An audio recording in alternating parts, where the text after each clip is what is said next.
অনেকেই বিএনপি এবং আওয়ামী লীগকে এক পাল্লায় পরিমাপ করে। আমি মনে করি এটা অনেক বড় অবিচার। বেগম জিয়া আমাদেরকে বলেছেন অনেক সময় যে দেখেন হুজুর, আমরা ইসলাম প্রতিষ্ঠার রাজনীতি আমরা করি না, তবে আমাদের পরিষ্কার অবস্থান হলো এই যে আপনারা যদি ইসলাম প্রতিষ্ঠা করবার জন্য দেশে রাজনৈতিকভাবে সামনে অগ্রসর হয়ে যেতে পারেন, আমাদের বিএনপির পক্ষ থেকে সহযোগিতা পাবেন, বিরোধিতা পাবেন না। এই যে আজকে হাবিবুর নবী খান সোহেল ভাই যে কথাটা বললেন, অনেকেই বিএনপি এবং আওয়ামী লীগকে এক পাল্লায় পরিমাপ করে। আমি মনে করি এটা অনেক বড় অবিচার। আওয়ামী লীগ ইসলামিক রাজনৈতিক সংগঠন নয়, বিএনপিও ইসলামিক রাজনৈতিক সংগঠন নয়, তবে এই দুটির মধ্যে ঐতিহাসিক অনেক ব্যবধান রয়েছে। সেই ব্যবধানটার কথা আমি আরেকটা উদ্ধৃতি দিয়ে একটু স্মরণ করিয়ে দিতে চাই।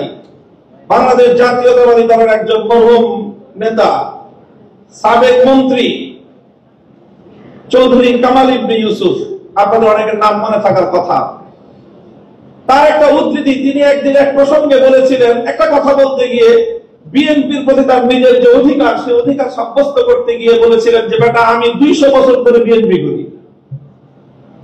কি বলেছেন? 200 বছর ধরে আমরা বিএনপি করি।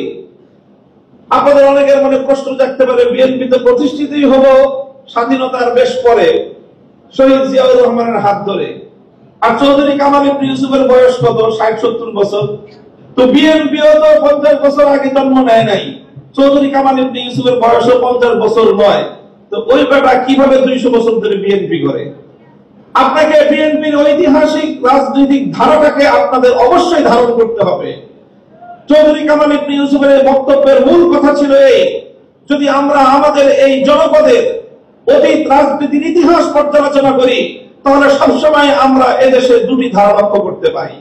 সেই অবিভক্ত ব্রিটিশ আমল থেকে যখন ঢাকা বিশ্ববিদ্যালয় প্রতিষ্ঠার ঘোষণা এসেছিল, যখন ঢাকাকে কেন্দ্র করে পূর্ববঙ্গের উত্থানের ঘোষণা এসেছিল, যখন মুসলিম জাতিসত্তা প্রতিষ্ঠার ঘোষণা এসেছিল, তখন এই বঙ্গ অঞ্চল থেকে কিছু মানুষ তারা ঢাকা বিশ্ববিদ্যালয় প্রতিষ্ঠার বিরোধিতা করেছিল।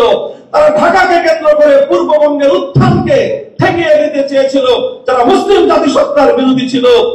এই ঐতিহাসিক ধারা সেই ব্রিটিশ আমল থেকে চলে এসেছে, আর এই ধারায় এইভাবে দুটি ধারা প্রতিষ্ঠিত হয়েছে, সংঘাত চলেছে, লড়াই চলেছে।